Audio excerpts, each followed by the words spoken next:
We've boarded the piano technique train, and we've spent some time in five-finger exercise land, and now we're going to move on to scale station. So remember why we're doing this in the first place. You start out learning chords, learning how to pick out melodies, learning how to play the songs that you love. But eventually you get to a point where you want to develop a wider range of things you can play. You've come to realize that you need to develop finger technique. The problem many beginning piano students have is that their teachers made them practice five-finger exercises, scales, and arpeggios straight away, and that can be boring, especially if they don't know why they're doing it. So when I teach people how to play the piano, I get you started playing chords and trying to play songs, and then once you get to a point where you know the chords and you know how to figure out a song, you realize you want your fingers to be able to do more. You want to be able to play more smoothly, with more confidence. You want your fingers to readily do what your brain tells them to do. And so now you practice five-finger exercises, scales, and arpeggios because you want to. How can we do this and perhaps make it less tedious? Now, I do want to remind you, get yourself a plan. Stick with it, because just a few minutes a day, you will show improvement if you stick to your plan. If you're looking for a specific amount of time, I would suggest 10 to 15 minutes a day. That's a good amount of time to aim for. So here we are. We're in scale station, and scales can actually be fun. They can be played in different rhythm patterns, different intervals. There's a lot of things you can do with scales. The more variations you can apply to scale practice, the better the results and the less tedious they become. So what I'm going to do now is demonstrate for you 10 different variations for scale practice. Now, there are way more than 10, but I'm going to show you 10 in this video. And I only show 2 octaves. You can, of course, extend this to 4 once you get them down. Now, I would suggest that you use a metronome, which is a device that helps you keep time by giving you a beat in the background, like a click track, if you like. Probably most of you don't have an old-fashioned metronome. I've been around long enough when I remember those metronomes that had this pendulum that swung back and forth. And the further you move the weight down, the faster it went. Well, there are apps nowadays on your phone that you can put on your phone to get a metronome. There's also a site called Metronome Online. See, I've got my laptop over here, and you can click on it. You basically bring this site up, and it shows you a metronome right now. You can hear that. That's set to 60 beats a minute. 60, actually, it's 1 beat per second. And so you can play scales at this tempo.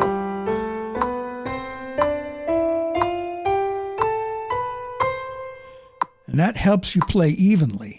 Turn that thing off because it can get annoying after a while.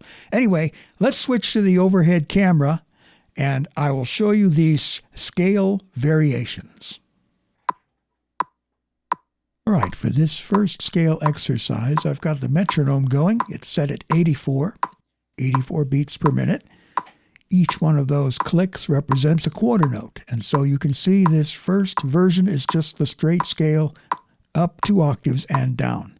Let's play just the right hand, and then we'll do the left. 1, 2, ready, go.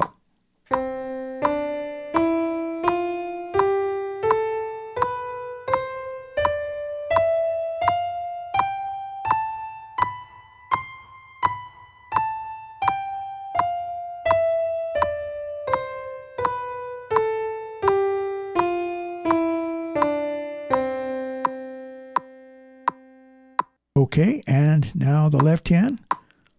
Start the metronome up again. 1, 2, ready, go.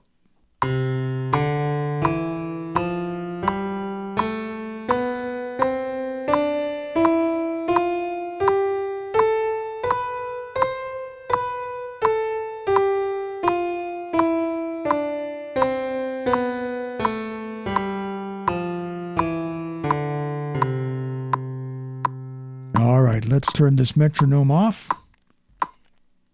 In this second variation, we are going to emphasize the first and third note in each group of 4. You can see how they're grouped here. We're just going to play one hand at a time.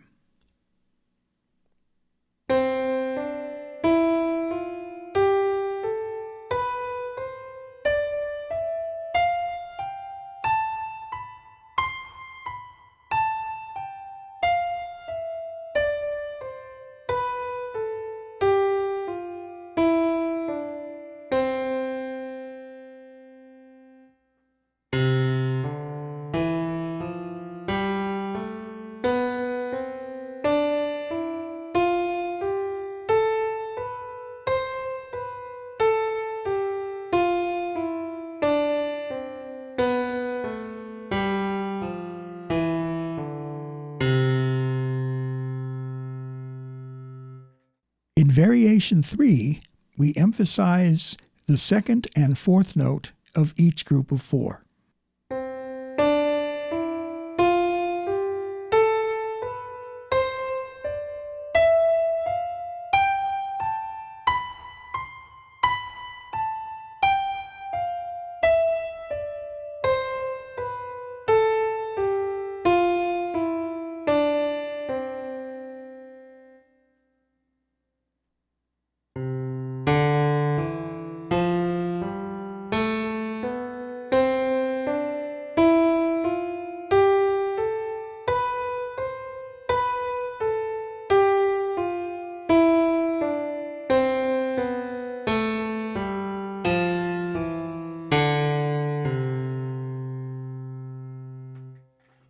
In variation 4, we are now using triplets, and we emphasize the first note in each triplet.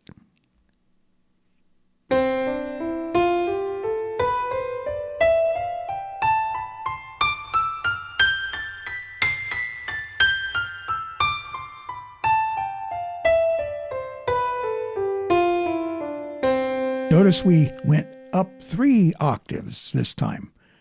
It fits a little bit better with the triplets.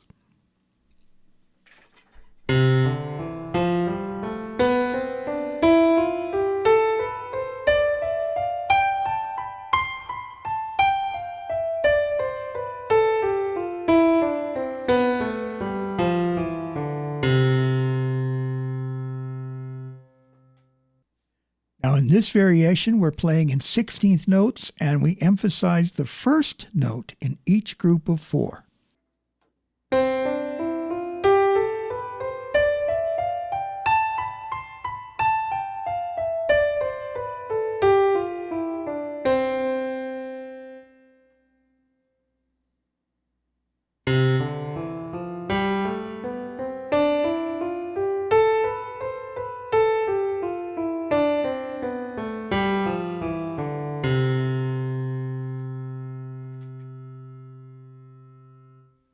In this variation, we emphasize the second note in each group of 4 16th notes.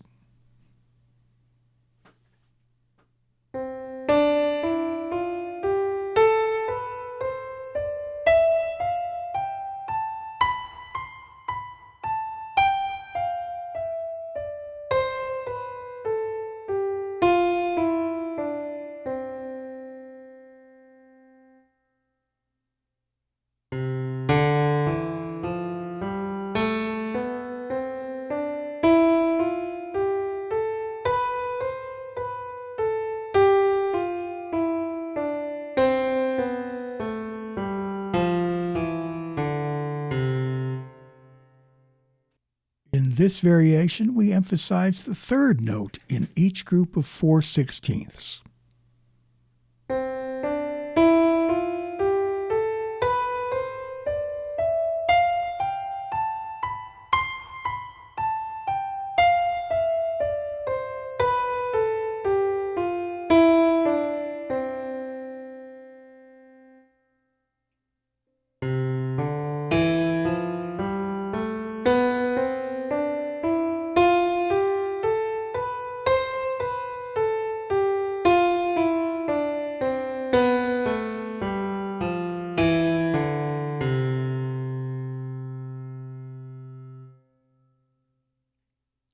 In this group, we emphasize the fourth note in each group of 4 16th notes.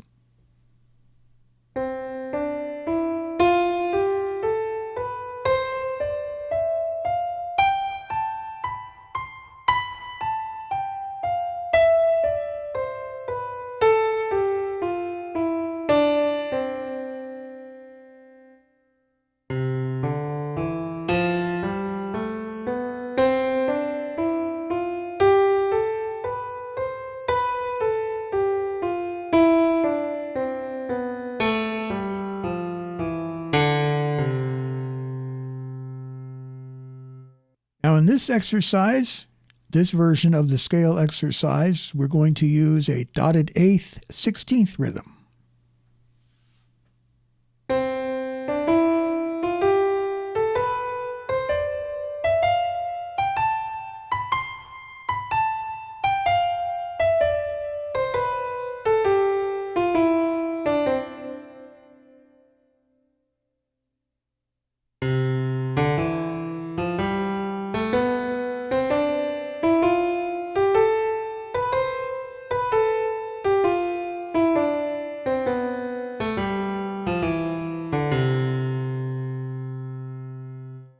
And then finally, we're going to play the scale as smoothly as you can.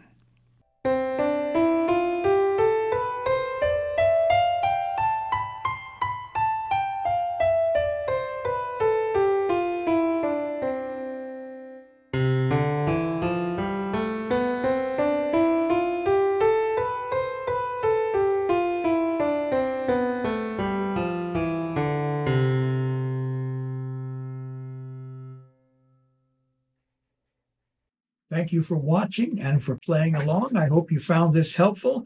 If you have any questions or comments, please be sure to leave those in the comment section. I try my best to answer any questions you may have and to respond to every comment. Also, if you'd like to support my work here on At Home with Music, you can go to my Patreon page.